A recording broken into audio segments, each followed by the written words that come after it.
نن پنجشنبه د 1402 هجري شمسي کال د سور یاغویي په 21 نیټه د هلمند ولایت په مرکز لښکرګاه ښار کې د یوې غونډې پر مهال د جهادي مدرسې پرانیستنه وسول.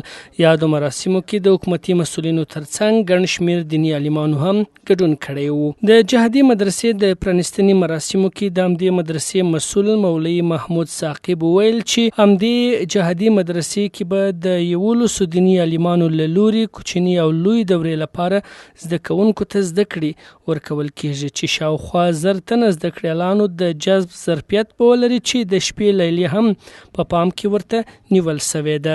قصد او اراده لرو چې په دې مدرسې کې به د سر کال دپاره استادان ان شاء الله تر 11 کسانو پورې چې 3 به د لوی دورې استادان وي چې هغه مشهور علما دي لکه شیخ مولوي محمد عیسی صاحب او شیخ مولوي میر آغا صاحب، شیخ مولوي عبدالغفار صاحب او ان شاء الله شاګردانو اراده موږ لرو چې تر 1000 کسه خو موږ ته اجازه شوې ده. دغه ظرفیت هم لري دا ځای ځکه دا پراخ ځای د شیشه ودانۍ دي ان شاء الله.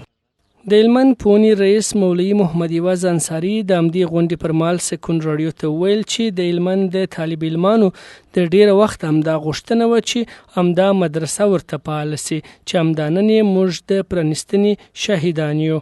زموږ د هلمند د علماو د ډیره وخته څه دا هیلې وې چې زموږ د زاړه عمارت سابقه جهادي مدرسه بیا په هلمند کې د طالب العلمانو په مخ باندې خلاص او فعاله سي. نو الحمدلله چې د هلمند جهادي مرکزي مدرسې افتتاح نن وسوله. زموږ د هلمند ټولو طالب العلمانو علماو ته مبارک وي او د ټولو طالب العلمانو پر مخ باندې زموږ جهادي مدرسه ان شاء الله خلاص وي. بل لور ته بیا یو شمېر طالب علمان د همدې مدرسې د پرانیستنې څخه خوښي څرګندوي او په وینا یې چې خوښ دي چې په هلمند کې ورته د زده کړو زمینه برابره سوې ده. و ان شاء الله موږ به دلته 1000 کسان تقریبا روزنه کوو، درس به کوو، تدریس به کوو په دا جهادي مدرسه کې. نو ډېر خوشحاله یو ځکه الحمدلله دا خو زموږ عمارتي ځای دی، زموږ یو جهادي مرکز دی او بیا د هلمند په سطحه دا یو داسې ځای دی چې نو تر ډېرو ځایو موږ ته بس یو معزز ځای دی. موږ ډېر خوشحاله یو په دې ځای باندې.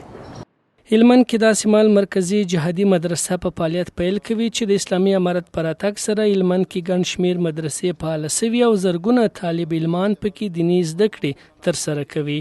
حافظ احمد، نصرت، سکون راډیو.